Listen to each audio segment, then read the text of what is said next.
What's up, everybody? Wow. Cliffhanger Friday, of course, today was kind of hot. I feel like these storylines are kind of moving at a faster pace lately. I don't know if y'all agree or not, but I think the storylines are moving faster lately.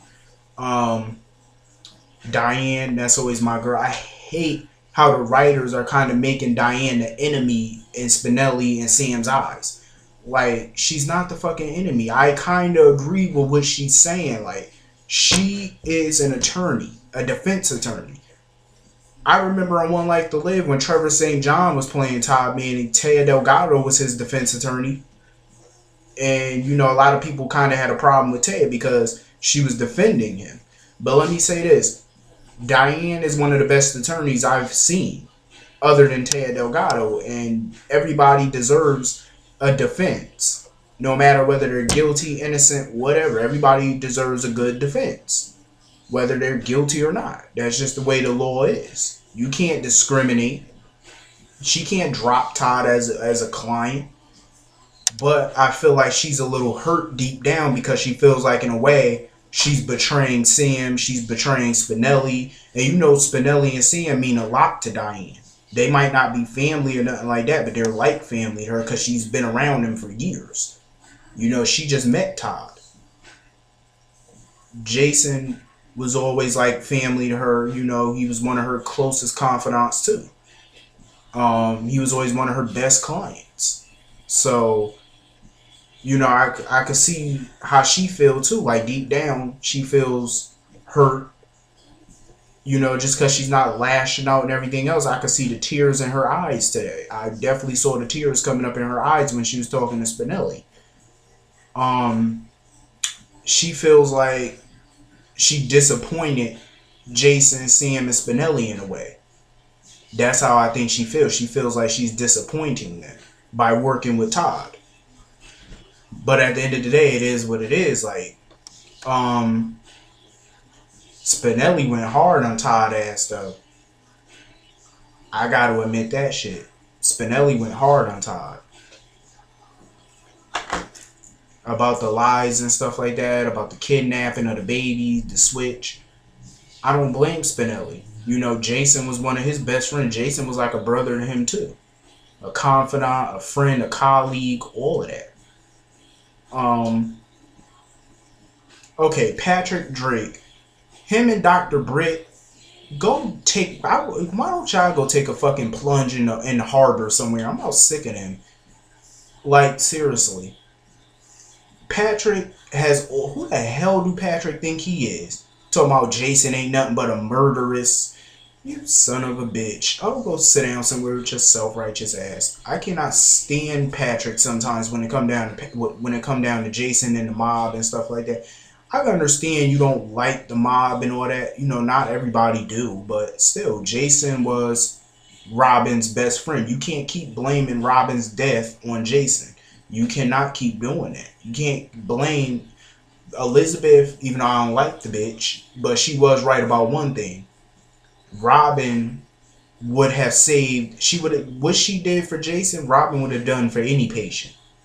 She would have been in that lab coming up with a cure for any patient. It don't matter if it was Jason or not. She would have done it because that's the type of person she was. And as a doctor, she took an oath to save her patients. So Patrick need to go sit the fuck down and stop bitching all the time. My problem with Patrick, although, like, seriously, Patrick has always been jealous of Jason. He's always been jealous of Jason, Sonny, and what's the name? Stone. He always been jealous of Stone, Jason, and Sonny because of their friendship and everything else with Robin. He's always been jealous. And he's more so jealous because they have a place in Robin's life. So that's what I think about it.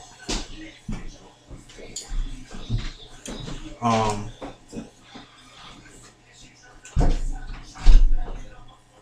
I feel like Patrick he always been jealous of them though. He's always been jealous of Jason and everybody else because of that, which I think is stupid. Um,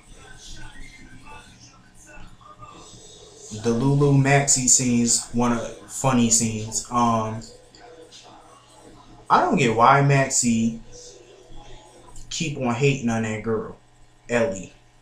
I understand she wants Spinelli back or whatever that may be, but I just feel like she just need to calm down. Like, Ellie is not really the problem. She's generally being nice to Maxie though. She's generally being nice to her. Like, seriously, she don't have no motive, no badness, like none of that. She's being nice to her. You know, for real. Like, seriously being nice to the chick. Somebody said, what if, I just want to bring this up because somebody said, what if Duke was Sam's biological father? Okay.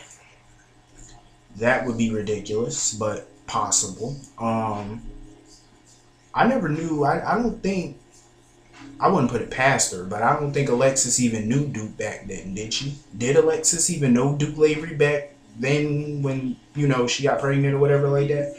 Don't even tell me Alexis was a jump. Like, she was a straight up back in the day. That would be crazy. I really don't think,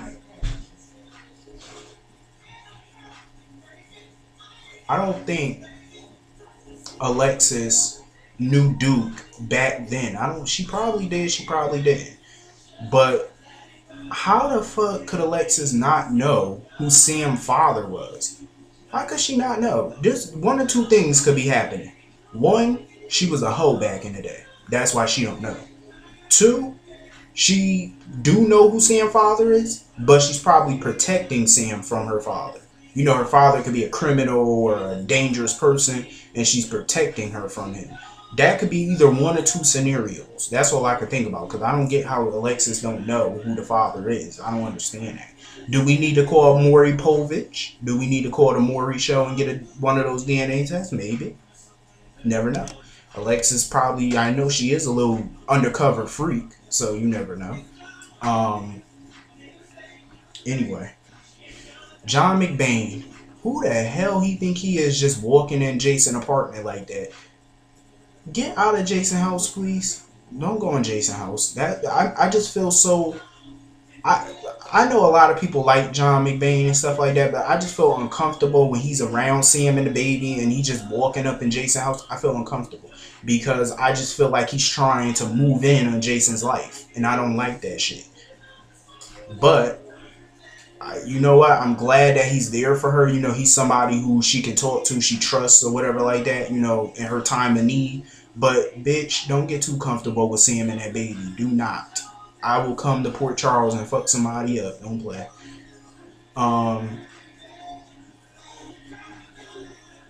Now, as far as Monica and Tracy go, Tracy got some goddamn nerve sitting there blaming Monica for Jason and AJ.